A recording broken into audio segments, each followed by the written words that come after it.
আজ আমি মাতালো হলাম, ষাঁড়ের সঙ্গে লড়াই করলাম। তোমায় দেখছি একজন ডাক্তারের কাছে নিয়ে যেতেই হবে। ডাক্তারের কাছে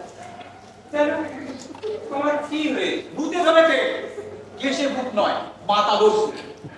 আসলে তোরা তো ওকে দেখতে পাস না, তাই আমার কথা বিশ্বাস করিস না। ডাক্তার দেখিয়ে কাউকে বৌদির কাছে ছেড়ে দিয়ে আসো, সেখানে কয়েকটা দিন থাকো, তারপর ফিরে এসে ওই বৌদিরা ছেড়ে সকলে, তখন এই ষাঁড় সব উঠাও।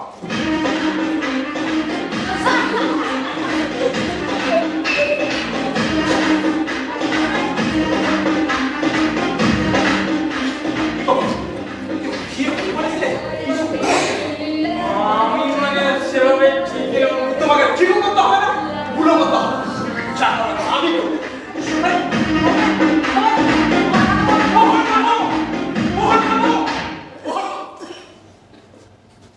কি ব্যাপার বলতে আপনাদের?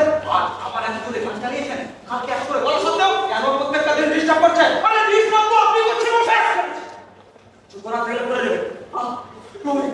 কি করতে তোমার সাথে বাচ্চা নেই। সুন্দর বাচ্চা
ওই নামটা তুমি আপনাকে কোনোদিন উচ্চারণ করো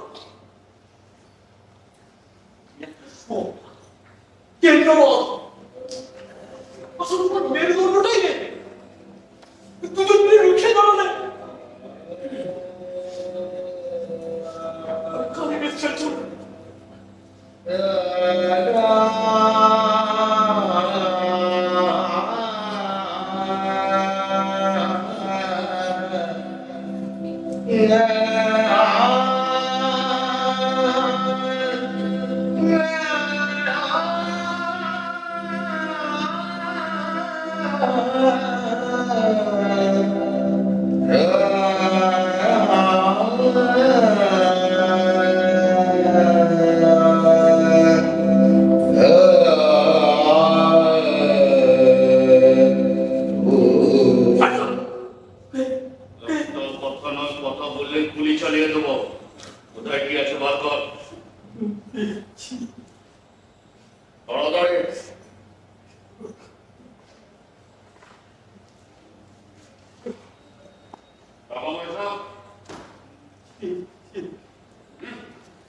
উপরে তোলে সোজা হয়ে দাঁড়া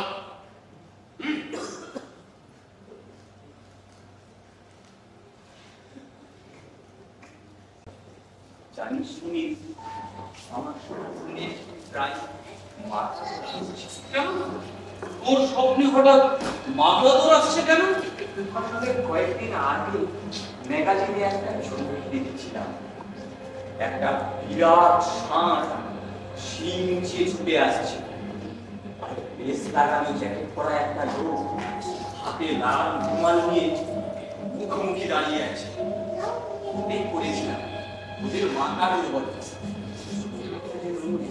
জীবন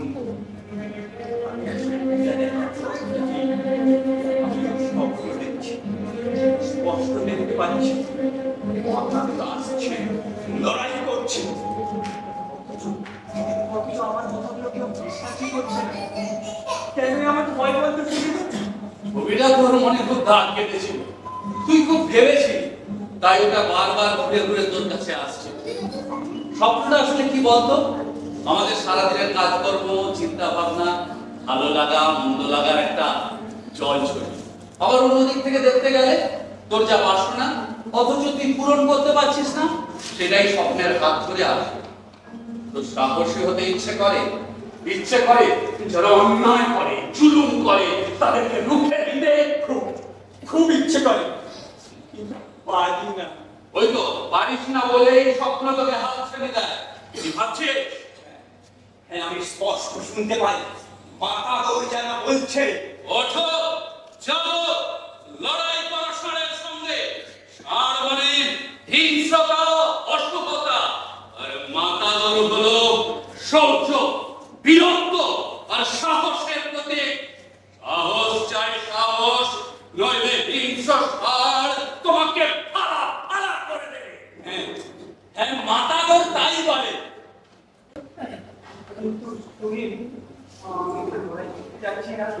আমি সাহসী হয়ে কি করব লড়াই শুধু এই জায়গায় ঢুকো তোর চারিদিকে তাকিয়ে দেখ তুই একটা এরিনার মধ্যে ঘুরপাক খাচ্ছিস মাতাদুর যে ষাঁড়টার সঙ্গে লড়াই করে সেটা আসলে নিরীহ ওর চারপাশে হিংস্র পশু ঘুরপাক খাচ্ছে। সুনীল, তুই আমার সঙ্গে রাজনীতি শুরু করে দিবি? রাজনীতি? কোনটা রাজনীতি? গত 3 বছর তোদের অফিসে কোনো ইনক্রিমেন্ট হয়নি। অফিসটা যে কোনো দিন বন্ধ হয়ে যেতে পারে। লড়বি না? মিছিল দেখলে আর কতদিন ওই পানগুটির পিছনে লুকিয়ে থাকবি? তোরা সংগ্রামী লোকজন আছিস, ওসব কর না। আমার মতো একটা নিরীহ লোক না থাকলে আমি কি? অনেক একটা লোক এলে মিছিলে দুটো পা বাড়ে, পরে একটা কণ্ঠস্বর, দুটো মুষ্টিবদ্ধ হাত বাড়ে। সব থেকে বেশি ক্ষতি তো তোর নিচে। একা বলেই বোকা, নিরীহ, পারপানি। অফিসের তালা ঝুলিয়ে দিলে বোকা নিরীহ বলে তোকে ছেড়ে দেবে? জঙ্গলে আগুন লাগলে শুধু বড় গাছগুলোই করে না, ছোট ছোট আগাছাগুলো জড়ে পুরো একদম শেষ হয়ে যায়। তুই চুপ কর। হিংস্র ষাঁড় তোর চারপাশে ঘুরপাক খাচ্ছে, দরজার বাইরে ওত পেতে বসে আছে।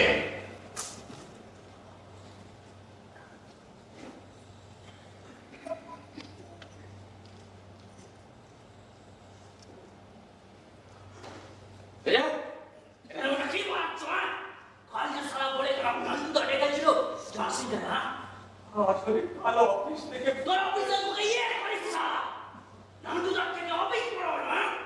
ভুল হয়ে গেছে ভাই। কাল সকালে রক্তলাল মাঠে নান্দুদার সঙ্গে দেখা করবে, না হলে বাবা মা দেওয়ার খাঁচা খানা মরচে ফেলে দেবো তোরা। ঠিক আছে ভাই, নিশ্চয়ই যাবো। না, কাল ভোরবেলা তুই বাড়ি যাবি। কিসে মারবো হচ্ছে? তুমি কি তোমার বাবার সাথে এভাবে কথা বলো? তারপর তোমার দিতে হবে। অমনি কাল ভোরবেলায় বাড়ি যাবে। কোন শুয়ারের বাচ্চা নয় বাবা। মরবি হাতি, ঠিক আছে, তুই আমার গায়ে হাত তুলবি, তুই নয় তোকে চিনিস না। তুই দেখে নেবো তোরা, দেখে নেবো।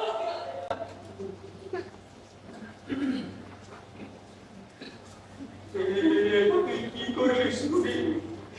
এটা তুই কি করলি? আমি আবার কি করলাম? যা করবার তো অবনী করলো। মাতাদর অবনী। তুই ওদের চিনিস না সুনীল, ওরা খুব বদমাশ ছেলে। থাকো, এলি না? কেন এই কেমন শুরু করে পালিয়ে গেল? আজ সকালে যদি তার চোখে দিয়ে আসে, আমার খুব ভয় করতে রে সুনীল। সবসময় কুকড়ে থাকিস বলে সময় তোকে পেয়ে বসে। আমি যে পারি না, আমার হার্ট খুব উইক। আত্মবিশ্বাসের অভাব। সবসময় সে খুব ভয় করে। তুই তো সাহস হওয়ার স্বপ্ন দেখি। আমি স্বপ্ন দেখতে চাই না সুনীল। স্বপ্ন ছাড়া মানুষ বাঁচতে পারে না। আমি নির্জনতায় বেঁচে থাকতে চাই। সাহস নেই, তোকে সাহস পেতে হবে। আমি পারবো না সুনীল। মাতাদর তোকে কাঁদতে বলেছে। না, আমি পারবো না। একা সময় তোকে ভাড়া ভাড়া করে দেবে। আমি পারবো না সুনীল।